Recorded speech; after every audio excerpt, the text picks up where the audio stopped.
Welcome to Etheric Visions. Today we have What the Master Would Not Discuss, Xin Qixie. What the Master Would Not Discuss, alternatively known as Xin Qixie, is a collection of supernatural stories compiled by Qing Dynasty scholar and writer Yuan Mei. The original collection consists of over 700 stories. We'll be reading this book in volumes. Today we'll start with Volume 1. Let's begin. What the Master Would Not Discuss, Xin Qixie, by Yuan Mei. Preface. Strange phenomena, supernatural powers, chaos, and deities are not topics that I would discuss. However, dragon blood and ghostly vehicles are mentioned in the Lian Qi, a collection of ancient texts. The mysterious bird is discussed in the Shang and Yong poems.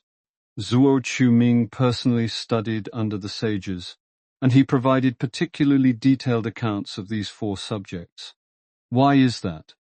For the sages taught people only about culture, conduct, loyalty, and faithfulness. Beyond that, they believed that if one does not understand life, how can one know death? They advocated for respecting but keeping a distance from ghosts and deities, as this represented the pinnacle of human conduct.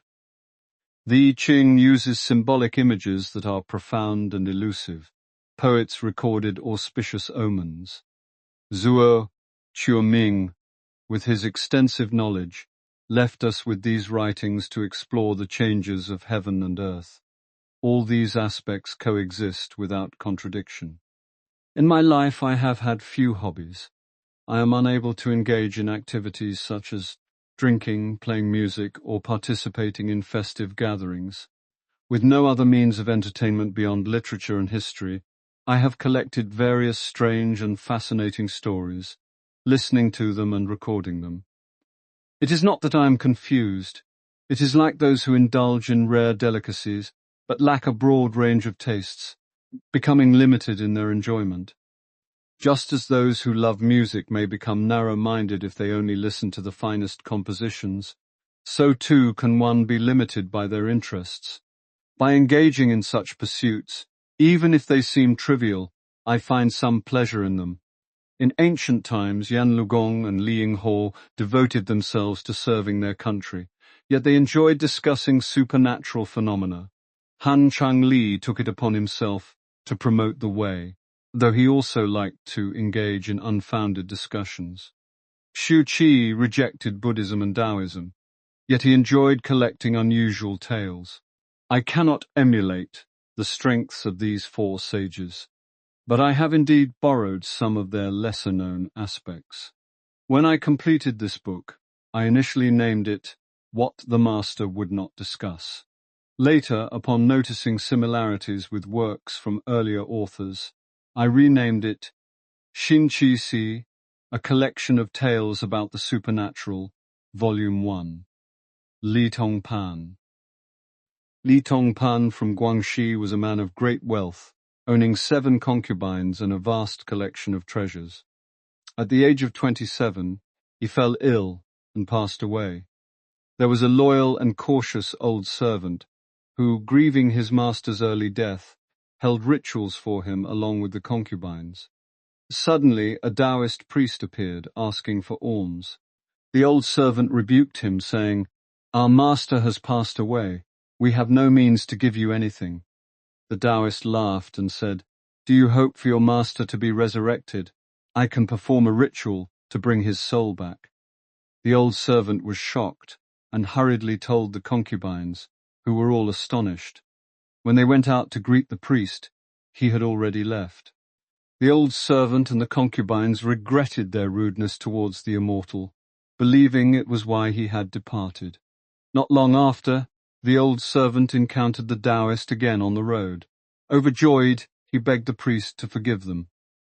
The Taoist replied, "I am not here to resurrect your master. According to the laws of the Underworld, when a person dies, someone must take their place. I feared there would be no one in your family to do so, so I left." The old servant pleaded, "Then please allow me to die in place of my master." He took the Taoist back to his home and told the concubines what had happened. At first, they were delighted at the priest's arrival, but upon learning he would die in their place, they became angry and remained silent. The old servant firmly stated, "These young ladies have their lives to live. What does my old age matter?" He then asked the Taoist, "Would it be acceptable if I were to die in place of them?" The Taoist agreed, adding, "If you have no regrets or fears, then yes." The old servant agreed, and the Taoist said, "Given your sincerity, you may go bid farewell to your relatives and friends. I will perform the ritual. The results will be apparent in 3 days." The old servant treated the Taoist with great respect. He went to his relatives and friends, explaining the situation, and they reacted with laughter, respect, sympathy, and disbelief. Passing by the temple of the Holy Emperor, which he had always worshipped, he entered and prayed, "I will die in place of my master. I beg the Holy Emperor to help the Taoist return my master's soul." Before he could finish speaking, a barefoot monk interjected, "Your face is filled with demonic aura. Great calamity is upon you. I will save you, but be careful not to reveal this." He gave him a paper packet, saying, "Use it when the time comes." With that, he disappeared. When the old servant returned, he secretly opened it and found 5 objects and a rope inside. He put them in his bosom. Soon the 3-day period had passed. The Taoist priest ordered the old servant to move his bed so that it faced the deceased family head's coffin. They locked the door with an iron chain and dug a hole to allow for feeding. The priest and several women built an altar nearby to recite incantations. For some time nothing unusual occurred, which made the old servant suspicious.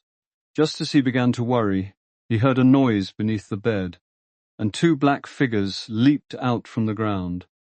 They had green eyes and deep-set eyes, short fur all over their bodies, were about 2 feet tall, and their heads were as large as wheels. They stared at the old servant, walked around the coffin, and began to gnaw at its seams. Once the seams were torn open, a coughing sound was heard, and it was clearly the voice of the deceased family head. The 2 ghosts helped him out of the coffin. He looked frail, as if he was still ill. The ghosts rubbed his abdomen, and soon a voice came from his mouth. It was, indeed, the deceased's voice, but it sounded like that of the Taoist priest. The old servant exclaimed in shock, "Was what the Holy Emperor said true?" He quickly grabbed the paper from his bosom. 5 claws flew out from it, transforming into a golden dragon several yards long, which seized the old servant and tied him to the beam above. The old servant lost consciousness. Looking down, he saw the 2 ghosts helping the family head out of the coffin. No one else entered. The family head shouted, "The spell is broken!" The ghosts searched the house frantically but could not find him. Enraged, they tore apart the old servant's bedding. One ghost looked up and saw the old servant on the beam.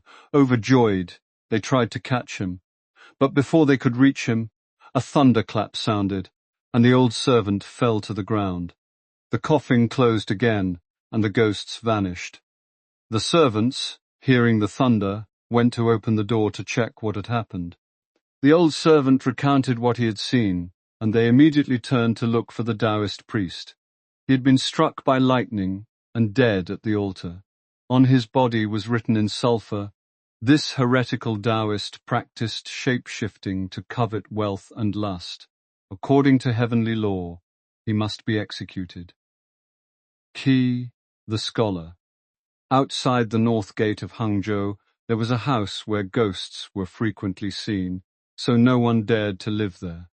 The locks were always very secure. A scholar named Kai wanted to buy the house, but people warned him against it. Despite their warnings, Kai went through with the purchase. When he moved in, he sat there by himself with a candle. At midnight, a woman appeared, dragging a red ribbon around her neck. She bowed to Kai and tied a rope around the beam, extending her neck towards him. Kai showed no fear. She hung another rope and called out to him, and he approached. She said, "You have made a mistake." Kai laughed and replied, "If you made a mistake, then so be it. I will not make one." The ghost cried loudly and then bowed before leaving. From that day on, the strange occurrences ceased, and Kai later passed the Imperial examinations. A scholar from Nanshan. In Nanshan County, Jiangnan, there was a scholar who studied at Beilan Temple. There were 2 men there, one older and one younger, who were very close friends. The older man suddenly died of a sudden illness upon returning home, but the younger man continued to study at the temple as usual.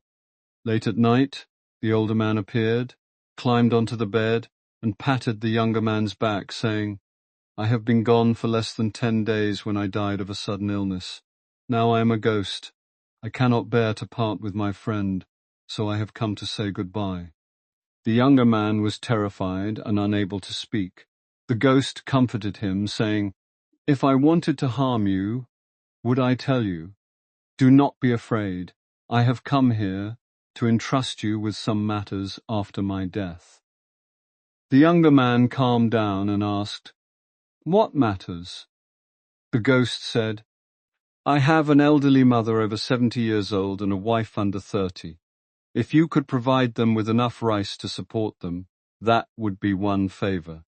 I also have manuscripts that I wish you to have printed so that my name will not be forgotten. I owe a few thousand coins to a pen seller and have not repaid them. I hope you can pay them off on my behalf." The younger man agreed. After saying this, the ghost stood up and was about to leave. The young man found his words to be sincere and kind, and his appearance seemed familiar to him from before, so his fear gradually subsided. He began to weep and urged the spirit to stay, saying, "Since this is our final farewell, why not wait for a moment before you leave?" The spirit also wept, sat back down on the bed, and they reminisced about their lives together. After a few words, the spirit said, "I must now depart." However, it stood still without moving, its eyes wide open, its appearance gradually becoming disfigured. Fearing for the spirit's safety, the young man urged it again. "Since you have spoken your final words, you may now go." But the spirit did not leave. The young man slapped the bed and shouted, yet it still stayed put, standing there motionless. Growing more frightened, the young man ran away, and the spirit followed him. The younger man ran faster and faster, but the spirit did as well. They chased each other for several miles until the young man stumbled over a wall and fell to the ground. The spirit, unable to cross the wall, hung its head outside it, saliva dripping from its mouth onto the young man's face. At dawn, passers-by came upon them. They gave the young man some ginger juice to drink, and he soon regained consciousness. The family of the deceased had been searching for the body but could not find it. Upon hearing what had happened, they carried the body back for burial. Those who knew about such matters said, "A person's soul is good while their spirit is evil. A person's soul is intelligent while their spirit is foolish. When a soul first arrives, it remains intact, and the spirit accompanies it. But when the soul leaves, once the person's life's affairs are concluded, the soul disperses, and the spirit lingers behind. As long as the soul is present, that person is still considered alive. Once the soul is gone, that person is no longer alive." The phenomenon of a corpse seeming to move as if followed by a shadow is caused by the spirit. Only those with spiritual knowledge are able to control such spirits. Saying Shuzhou. During the Kangxi era, there was a man named Zheng Shuzhou who claimed to be from Rongchang County in Sichuan. He pretended to be insane as he traveled through the regions of Wu and Chu, and his predictions often proved to be accurate. Wherever he went, people of all ages surrounded him. Sometimes he would speak kindly to others, who would then cry and leave in sorrow. Other times he would scold and berate them, causing them great joy. Those who were aware of his true nature understood what he said, but others were unaware. Mr. Wang Zijian from Hangzhou, who was in charge of affairs in Qixie County, resigned from his post after considering that the feng shui of his ancestral grave was unfavorable. He wished to relocate the grave, but never got the opportunity to do so. When he heard of Zheng Zhuzhu's arrival, he went to ask for advice. At that time, Zheng Shuzhu was holding a stick and standing on a high mound, surrounded by a crowd. Mr. Zijian could not get close. Zhang Shuzhou saw him from afar, struck at him with his stick, and shouted, "Don't come near. If you do, you'll try to steal the body and bones. You can't do it. You can't," Mr. Zijian returned in fright. Later, Mr. Zijian's son, Wenquan, became an imperial censor, Zhong Shaolian. My classmate Xiao Yofang, who was from Changshu, used to live with a man named Zhong Shaolian. Zhong Shaolian was a man of integrity and never spoke or laughed carelessly. One midnight, Xiao Yofang woke up crying and said, "I am dead." Xiao Yofang asked what had happened, and Zhong Shaolian replied, "I dreamed that two servants rose from the ground and pulled me along with them. The path was vast, covered with yellow sand and white grass. No one was in sight. After walking for several miles, they led me into an official office, where a man wearing a black robe sat facing south. The servants made me kneel down. The man asked, 'Do you know your sins?'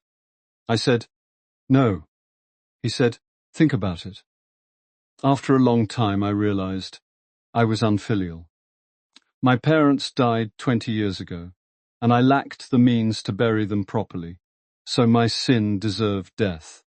The man said, 'Your sin is minor.' I also admitted to having indulged in lust with a maid and been intimate with 2 prostitutes. He said, 'That sin is also minor.' I also admitted to criticizing others' writings. He said, 'That sin is even less serious.' He then said, 'Then you have no other serious sins.' He turned to his attendants and ordered them to wash my face with water. Suddenly, I remembered my previous life. My name was Yang Chang. I had traded in Hunan with friends and cheated them out of their wealth, pushing them into the water and causing their deaths. I trembled with fear and knelt before the man, admitting my sins. The man said sternly, 'Still don't repent?' He banged his hand on the table, and with a thunderous noise, the world disappeared. There were no more cities, offices, gods, ghosts, or tools in sight. All that remained was endless water, and I floated alone on a leaf. Considering how light the leaf was, and how heavy my body was, how could I not sink?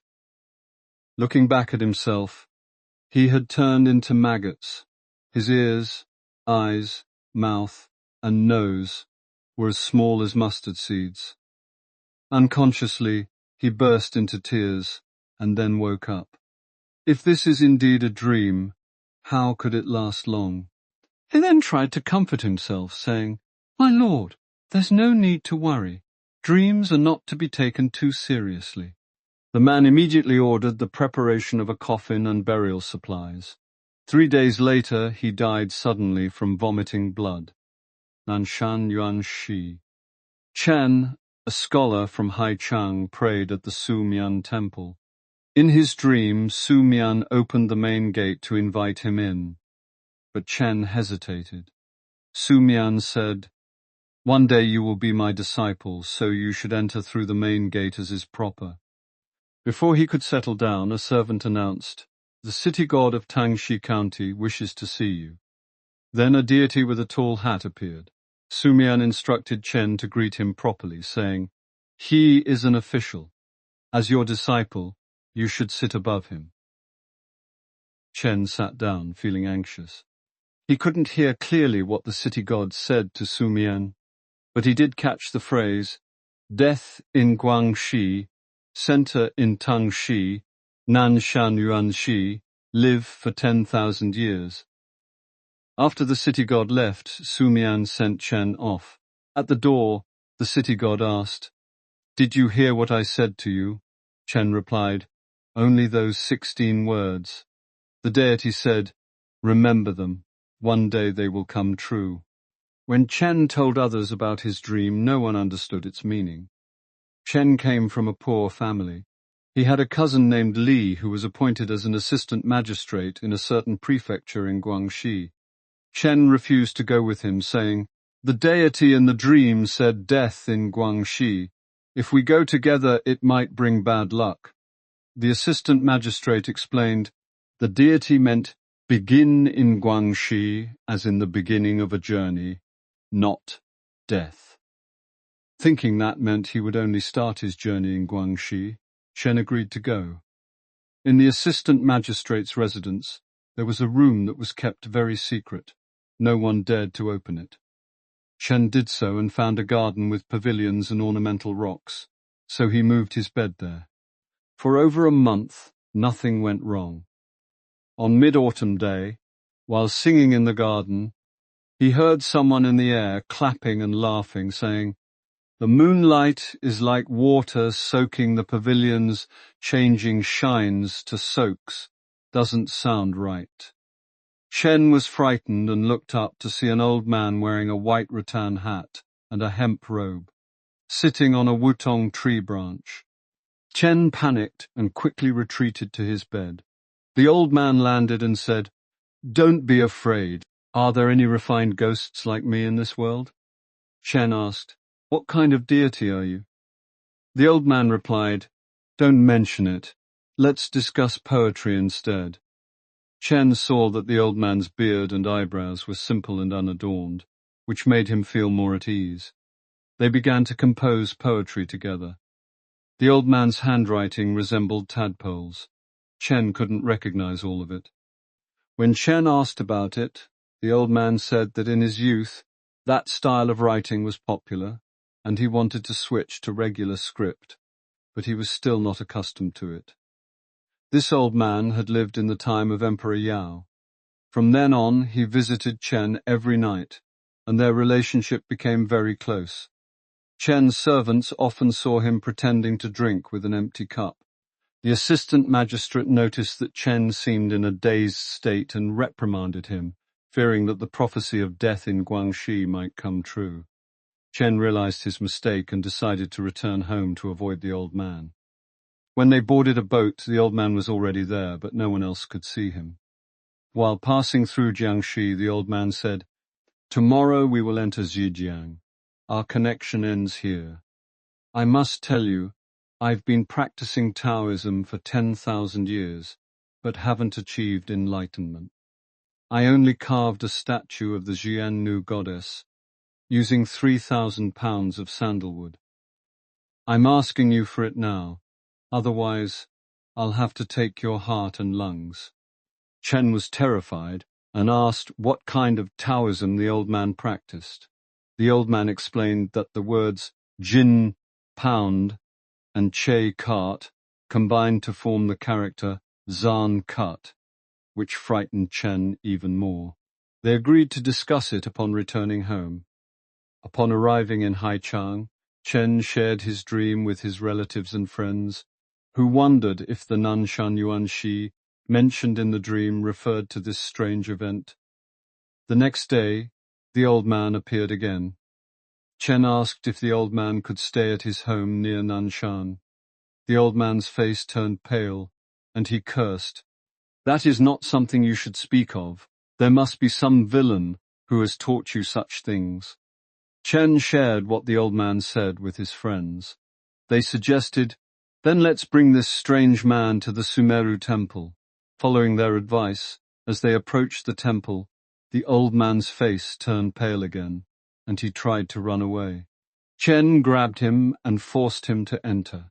The old man let out a long cry and then disappeared into the sky.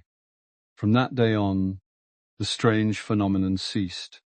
Later, Chen managed to pass for another person and became a successful scholar, Xin Qixie. The examiner in charge of the Imperial examinations was none other than Yu Zhen, also known as the #1 scholar Zhuang Yuan. Fengdu County.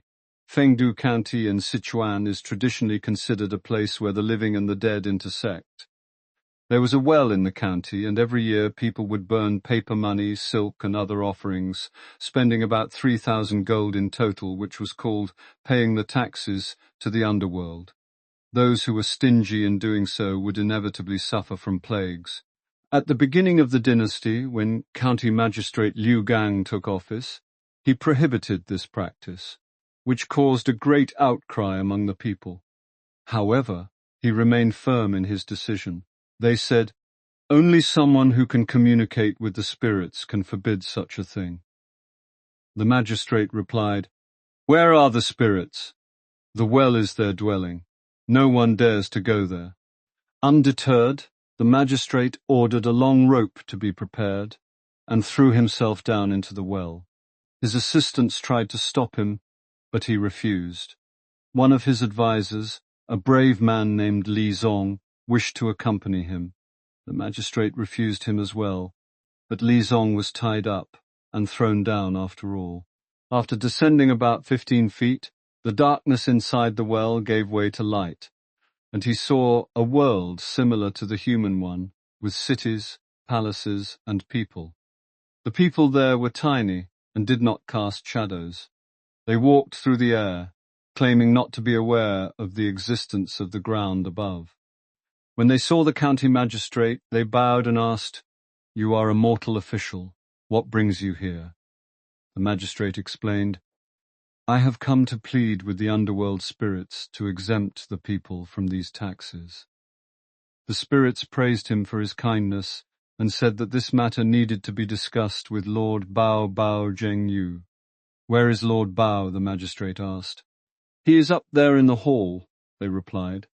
They led him to a magnificent palace, where a man in his 70s, with a solemn appearance, sat on a throne adorned with ceremonial crowns. The spirits announced, "The county magistrate has arrived." Lord Bao came down the steps to greet him and invited him to sit. "The realms of the living and the dead are separated," he said. "Fengdu has suffered from droughts and floods for many years, and the people are already exhausted. With the heavy taxes imposed by the court, how could they possibly afford to pay these offerings to the underworld? I have risked my life to come here on behalf of my people." Lord Bao laughed and said, "There are evil monks in the world who use the spirits as a pretext to trick people into conducting rituals, causing millions of families to lose everything. Since the spirits and the living are separated by an invisible barrier, it is not necessary to make everyone aware of this deception. You have done a kind deed for your people. Even if you hadn't come here, who would dare to oppose you? Your act of benevolence is truly admirable." Before he could finish speaking, a red light descended from the sky. Lord Bao stood up and said, "The great demon-fighting emperor has arrived. You had better step aside." The magistrate retreated to the back hall. After a while, a god in a green robe with a long beard slowly descended and exchanged formal greetings with Lord Bao. The god asked, "Why does your presence carry the scent of a living person?" The magistrate explained the situation. The god said, "If that is indeed the case, then you are a wise magistrate. I wish to meet you." The magistrate and his advisor Li Zong bowed nervously. The god offered them seats and asked about worldly affairs in great detail, but not about those of the underworld. Li Zong, being foolish, suddenly asked, "Where is Lord Shunda?" The god did not answer, and left in a displeased manner, causing great shock to the magistrate. Lord Bao warned Li Zong, "You will surely be struck by lightning. I cannot save you for this question. Moreover, how dare you address a superior by his title in front of me?" The magistrate pleaded on Li Zong's behalf. Lord Bao said, "May he die quickly so as to avoid having his body burned." He took a jade seal about a foot in size from a box, placed it on Li Zong's back, and after they thanked him, they tied themselves up and emerged from the well. As soon as they reached the south gate of Fengdu, Li Zong suddenly fell ill and died. Soon after, a violent thunderstorm struck, and Li Zong's coffin was almost completely burned, except for the area where the seal was placed, which remained unharmed. Skull revenge. Chang Shu's Sun Jun Shu was known for his cruelty, and a penchant for tormenting both humans and spirits. While traveling in the mountains, he would pick up skulls from abandoned graves, force them to swallow his feces, and ask, "Tastes good?" The skulls would respond, "Yes." Frightened, Junsho would flee in a hurry. However, the skulls would roll after him like wheels. When Junsho reached a bridge, they were unable to follow him further. Upon returning home, he looked pale as death and soon fell ill. From then on, he would repeatedly force himself to eat his own feces, calling out, "Tastes good?"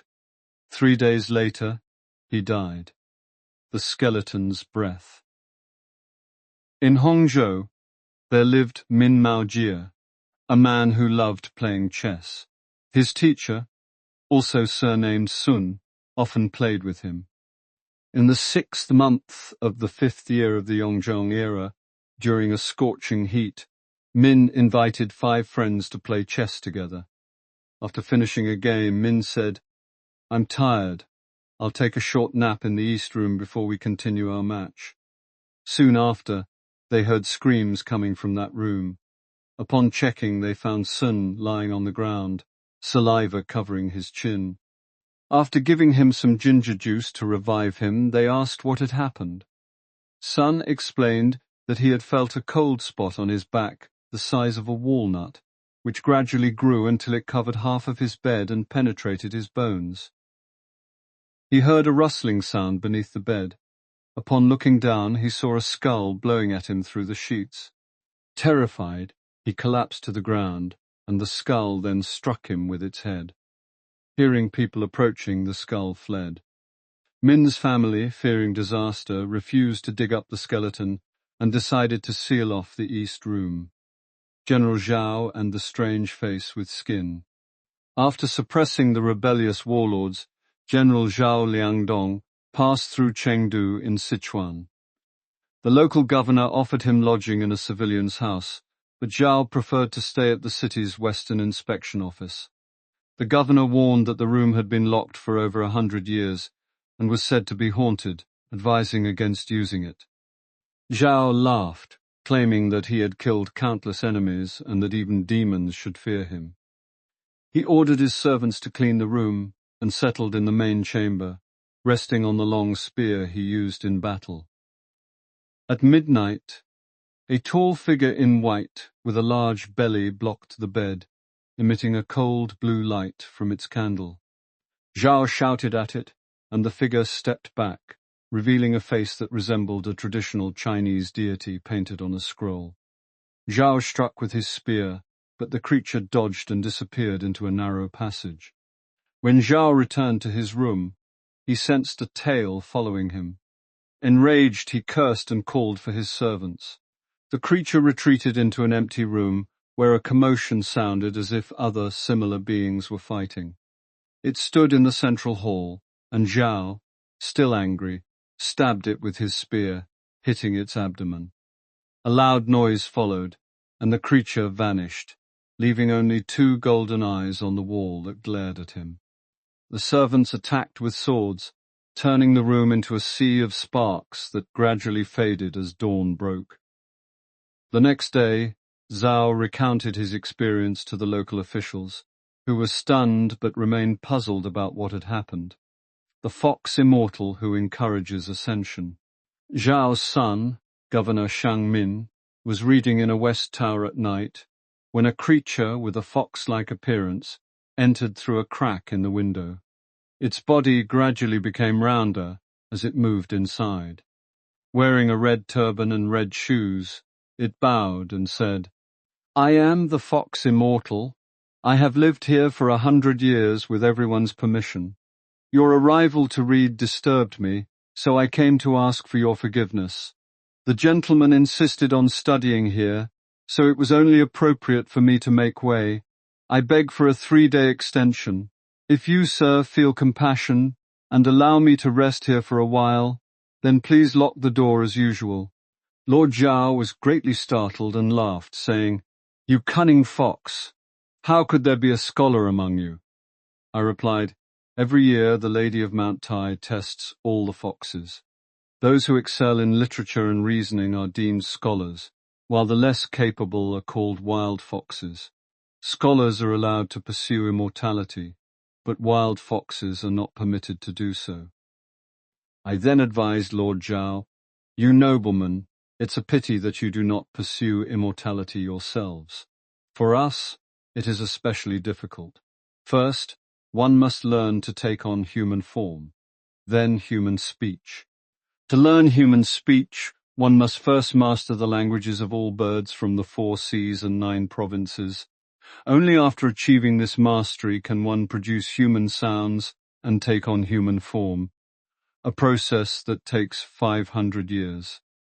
For humans to pursue immortality, however, it requires only half as much effort as for other creatures. As for nobles and scholars, it even saves another 300 years of hard work. Generally speaking, it takes 1,000 years for one to achieve immortality. This is an established rule. Lord Zhao was pleased with my words, and the next day he locked the West Tower to make way for me. These 2 stories were told by the prefect of Zhenyuan, whose surname was Jie. He was also the grandson of a general, and said, "My father regrets not having asked the Lady of Mount Tai what questions she would use to test the foxes." The sinister spirit condemned to a shackle. In Huai'an there lived a man surnamed Li, who was very harmonious with his wife. After Li passed away at the age of 30-something, his wife could not bear to seal his coffin and cried day and night, visiting his body every now and then. According to traditions, 7 days after a person's death, a ceremony is held to ward off evil spirits, and even close relatives should avoid such places. However, this woman refused to do so. She placed her children in another room and stayed by her husband's body herself. At midnight, a cold wind blew, and the lights turned green. A ghost with red hair and round eyes, over 1 meter tall, appeared, holding an iron fork and pulling her husband through the window. Seeing the food set out in front of the coffin, the ghost put down the fork, sat down, and began to eat heartily.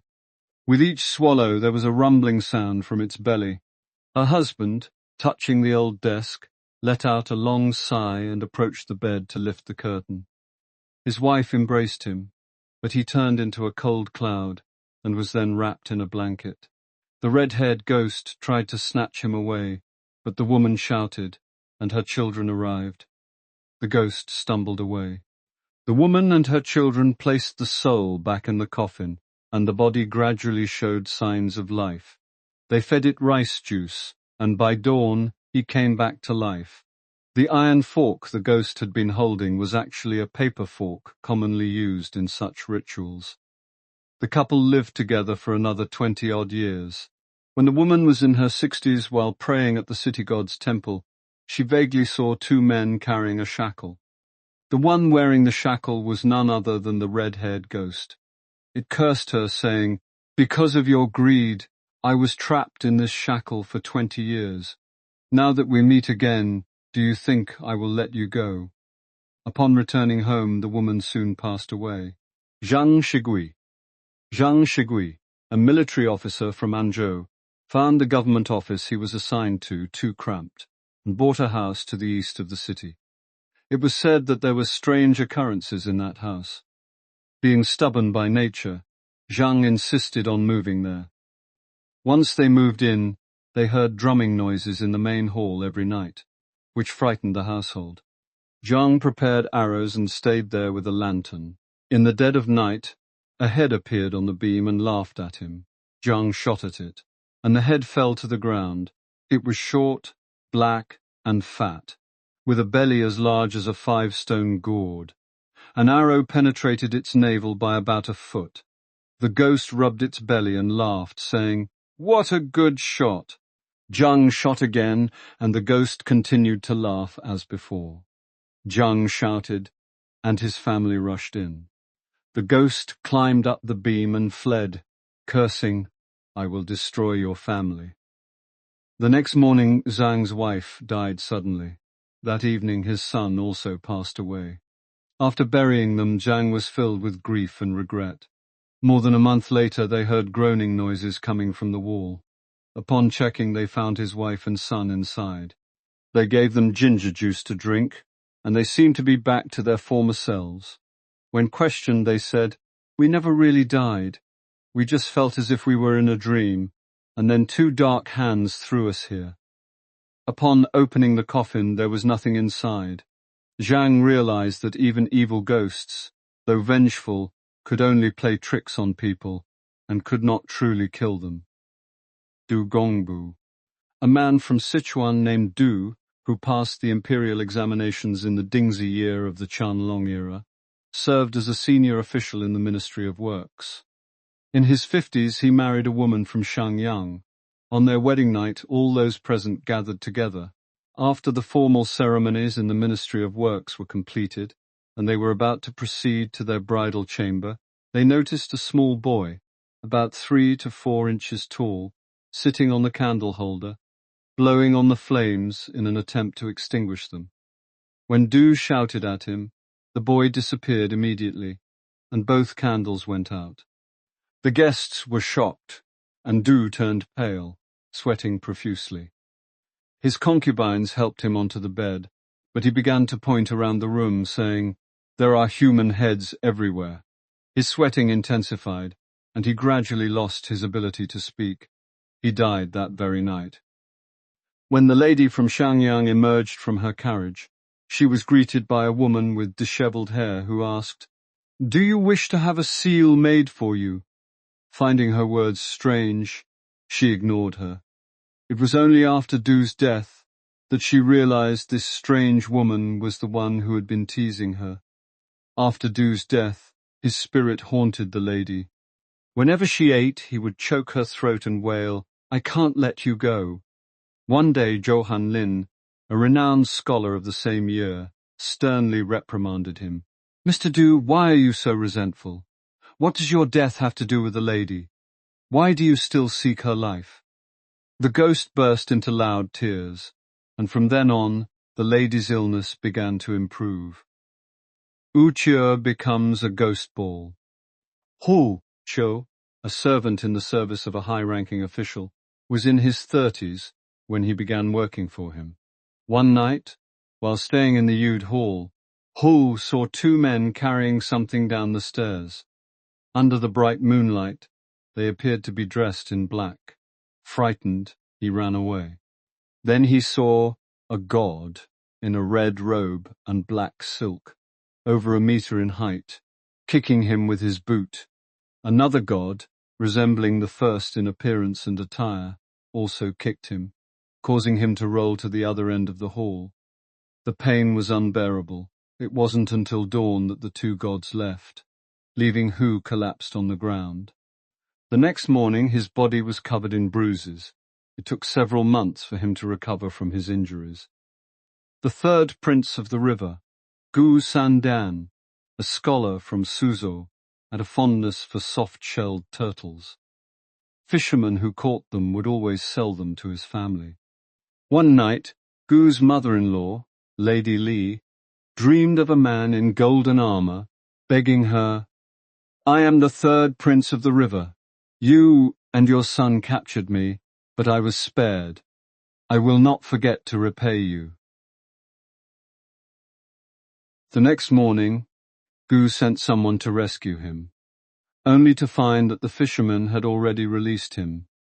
That same year, Gu's house caught fire for no apparent reason, and all his documents and records were destroyed. On the evening before the fire, a dog in their household suddenly stood up on its hind legs and brought 2 bowls of water to its master. They also saw the portraits of their ancestors on the wall, which looked like paintings. Those who knew such things feared that this was a sign of impending disaster, and indeed, the fire soon occurred. Lady Tian Li, Shu Gongxilin, the governor of Jiangsu, was known for his integrity. One evening, as he sat in his office under the bright moonlight, he saw a woman covering her head with a black scarf. Her face above her shoulders was indiscernible. She knelt outside the main gate, as if to lodge a complaint. Realizing she was a ghost, Shu ordered his officers to shout, "If anyone has a grievance, their spirit may enter." The woman slowly entered and knelt at the steps, speaking in a childlike voice. She claimed to be Lady Tian, a widow who had remained chaste. Her brother Fang De had forced her to marry him and then plotted to take her property, leading to her suicide. Shu had Fang De arrested and confronted him with the ghost's testimony. At first, Fang De denied everything, but upon seeing the woman he was terrified and confessed to the truth. Shu punished him according to the law, and people throughout the region regarded Lady Tian as a saint.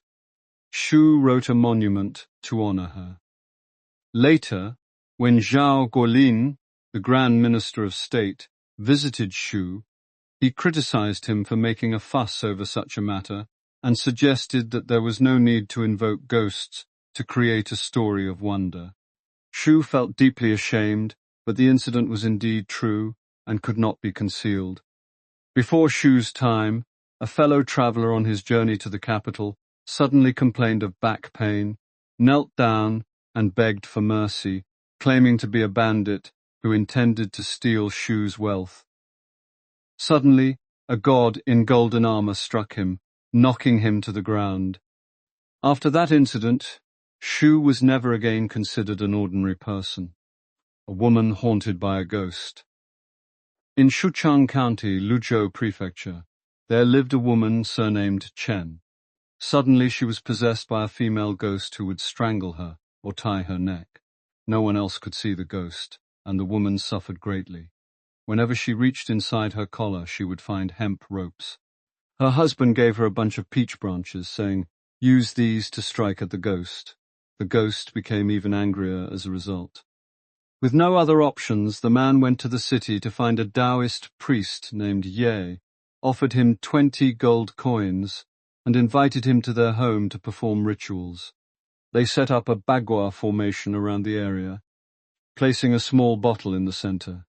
They also cut out several pieces of colored paper to resemble women's clothing and placed them beside the bottle.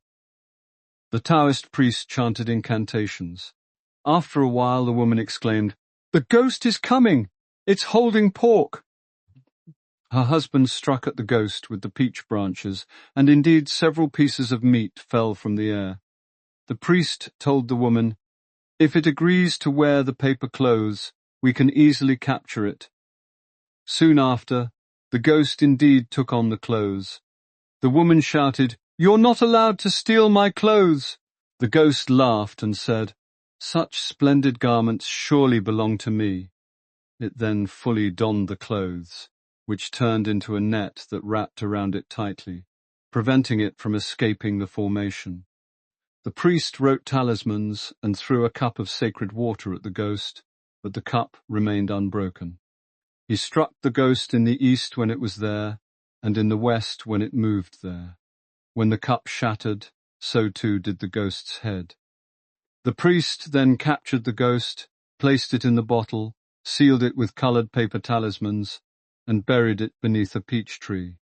He also gave the woman 2 more talismans mixed with incense powder, instructing her to use them against the ghost's husband, who would come for revenge within half a month. Several days later, a male ghost appeared. The woman used the talismans, and the ghost fled. Long. In Suzhou, there lived a man named Xu Shichu, who studied under Han Chi-wu. He had a servant named Long, who was diligent in his duties. One night, while Xu was reading upstairs, he sent Long down to fetch tea. Long returned looking pale and said, "I saw a man in white running wildly downstairs. I called out to him, but he didn't respond. Could that be a ghost? Shu laughed and didn't take it seriously.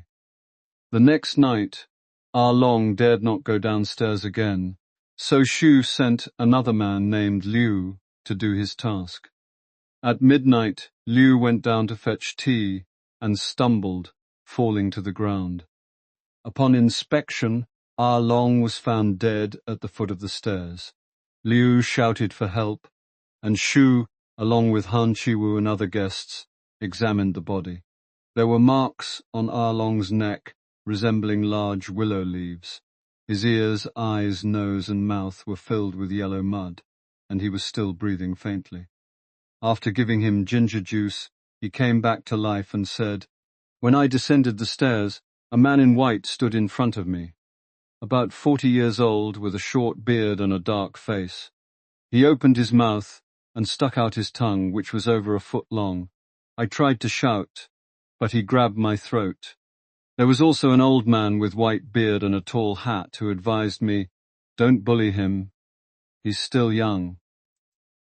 I was almost dead when Liu bumped into my foot, and then the man in white ran away." Shu had everyone help Ah Long onto the bed, where dozens of tiny lights, like fireflies, remained on the bed all night long. The next day, Ah Long was in a daze and refused to eat. Han Qiwu called a witch to exorcise the ghost. The witch suggested writing the character right on the patient's chest, knife on his neck, and fire on both hands. This should cure him. Following her advice, as soon as the word fire was written on Ah Long's left hand, he opened his eyes and shouted, "Don't burn me, I'll leave now." Since then, the strange phenomenon ceased, and Ah Long has been fine ever since. Elder Dalle. In Luoyang there was a monk named Elder Dalle who was quite wealthy. His neighbor, Zhou Qichong, who was poor and faced tax obligations, often borrowed money from Elder Dalle. Over several years, the debt accumulated to 7 taels. Realizing that Zhou could not repay it, Elder Dalle stopped demanding payment. Zhou was deeply grateful and always said, when they met, "I cannot repay your kindness. If I die, I will serve you as a donkey or horse." Not long after, in the evening, someone knocked on the door urgently. When asked who it was, a voice replied, "It's Zhou. I've come to repay a favor." The monk opened the door but saw no one, thinking it must be some sort of prank. That night, one of the donkeys he kept died. The next morning, upon checking on it, they found that the donkey was standing with its head raised and legs trembling, as if it recognized its owner. The monk rode the donkey for a year. Then a traveler from Shanxi came to stay at his place and took a liking to the donkey, asking to buy it. The monk refused, not wanting to reveal the reason. The traveler said, "Then let me borrow it for a night to ride. Would that be all right?" The monk agreed. After the traveler mounted the donkey, he laughed and said, "I'm just playing a trick on you, monk. I really love this donkey and might not return immediately. I've left the payment on the table. You can go get it later." Without another word, he rode off. The monk had no choice but to check. And indeed, there were 7 taels of white gold on the table, exactly the amount he had promised. Wang from Shanxi. Mr. Xiong Hanlin once told me that during the Kangxi era, he visited the capital and drank with Chan Kan Zhengyi and Ji Fuxian at Baoguo Temple. All 3 were well off and enjoyed luxury. Dissatisfied with the lack of singing girls at the banquet, they sent for a witch to perform a song to accompany their drinking. After her performance, she felt bloated and needed to urinate, so she went behind the wall. When she returned, her eyes were wide open, and she knelt before the 3 men, declaring, "I am Wang from Shanxi.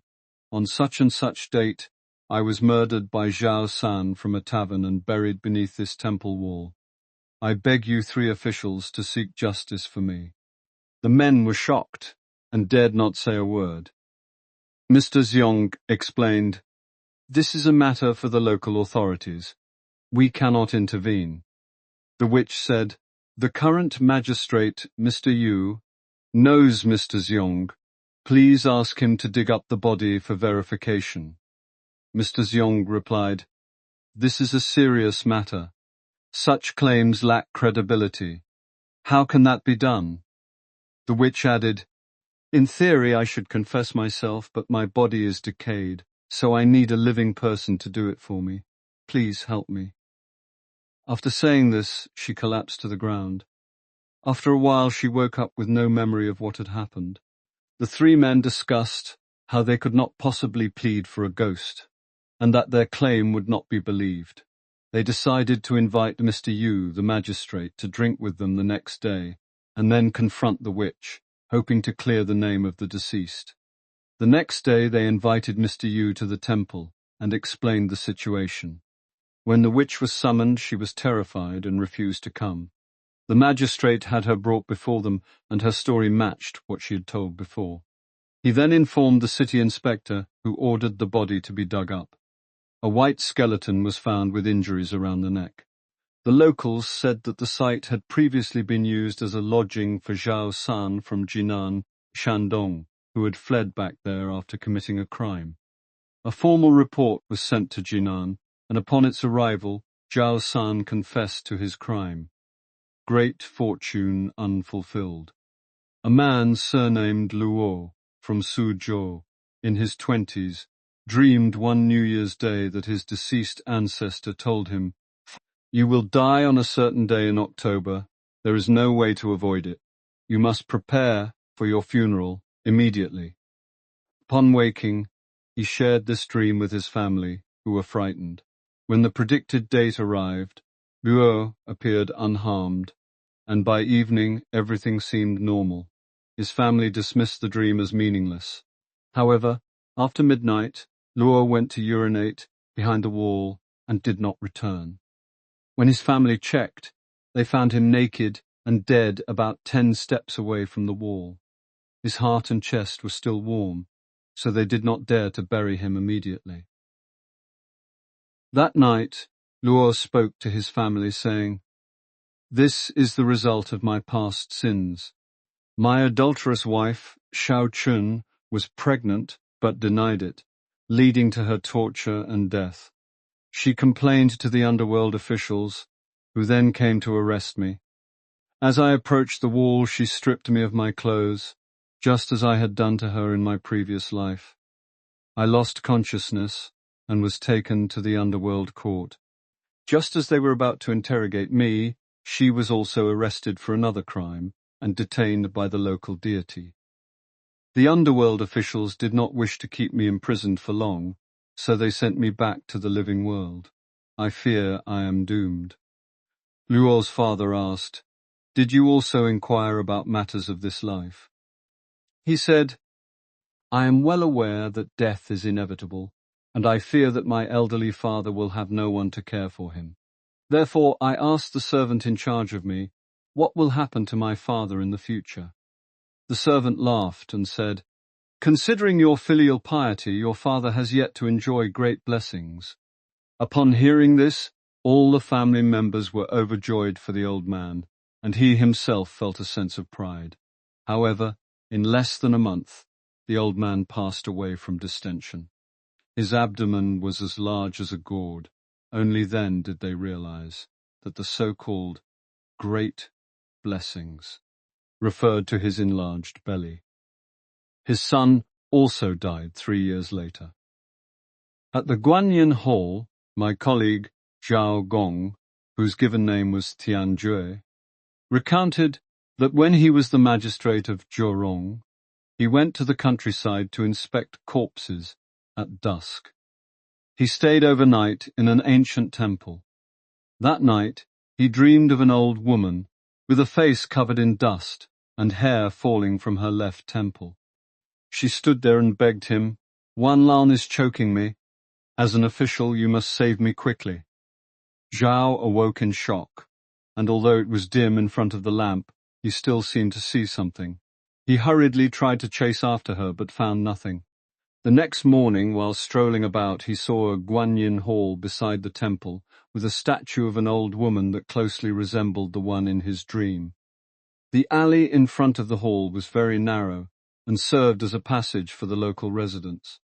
He asked the temple monks, "Is there anyone named Wan Lan in this area?" The monks replied, "The person who comes and goes in front of the Guanyin hall is indeed from Wan Lan's family." When he called Wan Lan over, he asked her, "Did your ancestors leave this house to you?" She answered, "No. This house was originally the entrance to the main gate of the Guanyin hall. This past January, the temple monks sold it to me for 20 gold coins." Zhao did not mention his dream to her, and immediately donated 20 gold coins to buy back the land and had the house repaired. At that time, Zhao was in his 40s, but still had no offspring. A few months later, his wife became pregnant. On the night of her delivery, she dreamed that an old woman returned and handed her a baby. When she woke up, she felt as if the dream were real, and indeed she gave birth to a boy. On the 3rd day of the 8th month, in the 16th year of Emperor Qianlong's reign, while reviewing the records of the imperial residence, it was discovered that several ancient artifacts from Jingshan had been lost. The officials of the Imperial Household Department suspected that the laborers who were digging the grounds had stolen them, so they summoned dozens of workers for questioning. Suddenly, one of them knelt down and pleaded, "I am Changzhe. I am from the plain yellow banner," and was 12 years old at the time. While shopping in the market, I was raped by a worker named Zhao Ertu, who then killed me and buried my body outside the Huzai gate in a pile of charcoal. My parents still do not know what has happened to me. I beg you to dig up my body and clear my name. After saying this, he collapsed to the ground. Shortly thereafter, he rose again and confessed, "I am Zhao Ertu. I am the one who killed Changzhe." The officials of the Imperial Household Department, realizing that there was indeed a case of injustice, transferred the matter to the Ministry of Justice for further investigation. The injuries on the body confirmed his confession. Upon investigating his parents, they learned that their son had been missing for a month without any news of his death. When Zhao Ertu was questioned, he confessed to the crime in full. The Ministry of Justice reported that since Zhao Ertu had confessed to his crimes voluntarily, he should be given a lighter punishment according to the law. However, since he was possessed by a vengeful spirit, it was not appropriate to apply that rule, and they decided to execute him immediately. The emperor approved this decision. While passing through the salt ponds of Pujiu in Shanxi, Yue Shuixuan saw a statue of Ma Qixuan inside the Guan shrine, seated facing south. Next to it was a statue of General Zhou with fierce eyes and hands holding an iron chain, holding onto a piece of rotten wood, which puzzled Yue Shuixuan. The locals explained, "That is known as the Salt Demon." When asked why, they said, "During the Yuan period of the Qing Dynasty, people tried to boil salt from the pond for several days, but failed to produce any salt. In their desperation, they prayed to the shrine. In their dream, the Guan deity appeared and told them, 'Your salt pond is under the control of Qiyu, which is why you cannot produce salt. I am responsible for managing such matters, but I cannot subdue Qiyu's wife, who is especially vicious. Only my brother Zhang Yid can capture her. I have already sent for him from Yizhou.'" When they awoke, they immediately added a statue of Marquis Wan to the shrine. That night, there was a violent storm, and a piece of rotten wood appeared in the iron chain. The next day, when they boiled salt with that water, they produced 10 times as much salt as before. Thus, the term salt demon originated from this event. In Lingbi County, there was a farmer's wife named Li who was around 30 years old, unattractive, and blind. She had suffered from edema for over a decade, with a belly as large as that of a pig. One night, her husband went to the city to buy a coffin. By the time the coffin arrived, and they were about to bury her, she suddenly came back to life, her eyesight restored, and her belly returning to normal. Her husband was overjoyed, but she firmly refused to be buried, and cried, claiming, "I am Miss Wang from our village. I am still unmarried. Where are my parents and siblings?" Her husband was terrified and quickly informed their village, only to find that their young daughter had already been buried. Her parents rushed there in a frenzy. Upon seeing her, they embraced her, and her story matched everything she recounted. Her family, who thought she was dead, also came to identify her, and she still felt embarrassed, her shame evident on her face. Both families claimed her as their own, and they took the matter to the authorities. Judge Wang Yanxing settled the dispute in her favor, and she was returned to her village family. This incident occurred in the 21st year of Emperor Qianlong's reign. In Shandong, Lu Xian, a courier working with salt transportation, died suddenly but later revived, claiming that his previous life was as King Yingbu of Zhujiang. He admitted that he had assassinated Emperor Yi, but it was Emperor Gao Zu who ordered it, not Xiang Yu. Emperor Gao Zu had pretended to be Xiang Yu and joined the other lords in condemning the assassination. Xiang Yu then sued Emperor Gaozu to the heavens, demanding that Yingbu be held hostage. Once Yingbu's innocence was proven, it was confirmed that Emperor Gaozu was indeed responsible for the murder. This was one of the many ingenious strategies used by Chen Ping. Therefore, Lu could revive after his death. When asked why it took 2,000 years for his innocence to be established, he replied, "Xiang Yu killed 200,000 people in Shenyang, which angered the heavens, and he was punished with endless suffering in the Yin Mountains. Only now, having fulfilled his punishment, has he been able to clear his name."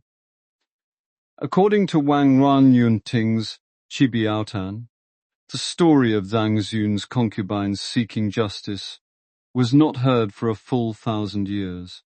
It is because Zhang Xun was known for his loyalty and integrity that it was so difficult for her to seek revenge. Likewise, due to the brutal treatment she suffered, it was also hard for her to lodge a complaint. In Baoding, the military commander Li Changming died suddenly. 3 days later, his body was still warm, and his family did not dare to embalm him. Suddenly, his abdomen swelled to the size of a drum.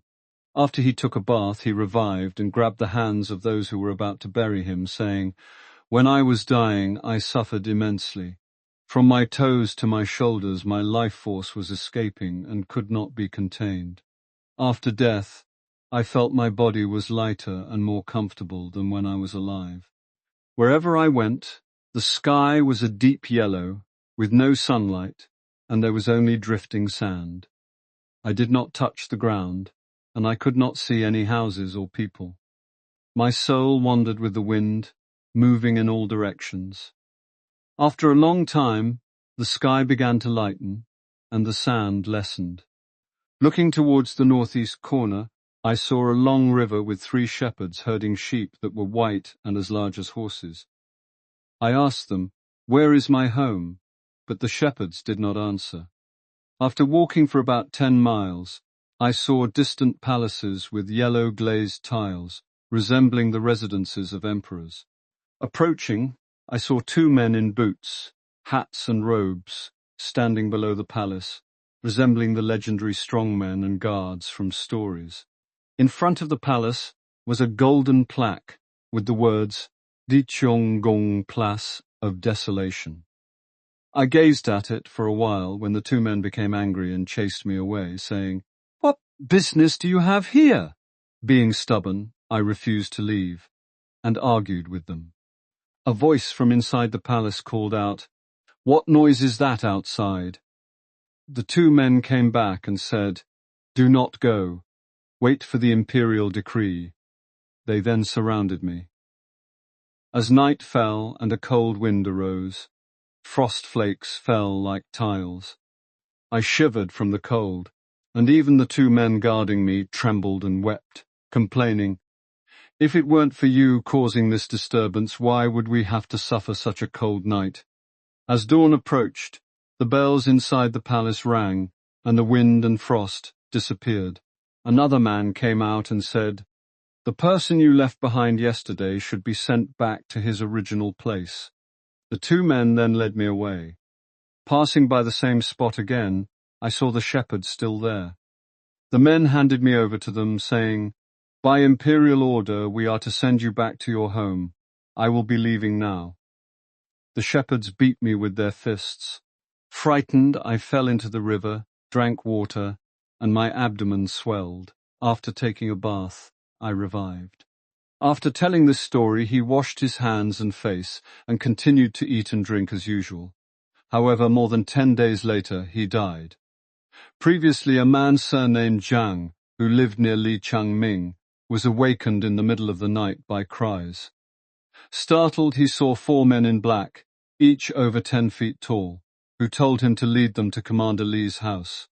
Zhang refused, but out of fear, he followed them. Upon arriving at Li's door, there were already 2 other men crouching there, with even more ferocious looks. The 4 men did not dare to look up, and led Zhang through a side path around the fence. Soon, cries of pain came from inside. This story was told by Commander Fu Zhuoyuan. The man who experienced this was Li's friend. In the prison, there was a stone box about a foot long, tightly locked. Zhou Daofeng, who had been appointed as the governor of Longzhou and Shanxi, inspected the prison as per procedure. The prison officials insisted against opening it, saying, "It is said that this box has existed since the late Qing Dynasty, and we do not know what is inside. However, there is a saying that opening it will bring misfortune to the official." Zhou, being stubborn, insisted on opening it. He hacked open the box and saw a half-shaded figure, naked and covered in blood with a blurred face. A cold air emanated from within. Before Zhou could fully observe, a sulfuric gas emerged from the box, burning the paper and scattering ashes into the air. Zhou was so frightened that he fell ill and died in Longzhou. No one ever understood what strange event had occurred. Scholar Zhou Lampo told me that the governor in question was Zhou Daofeng's grandson.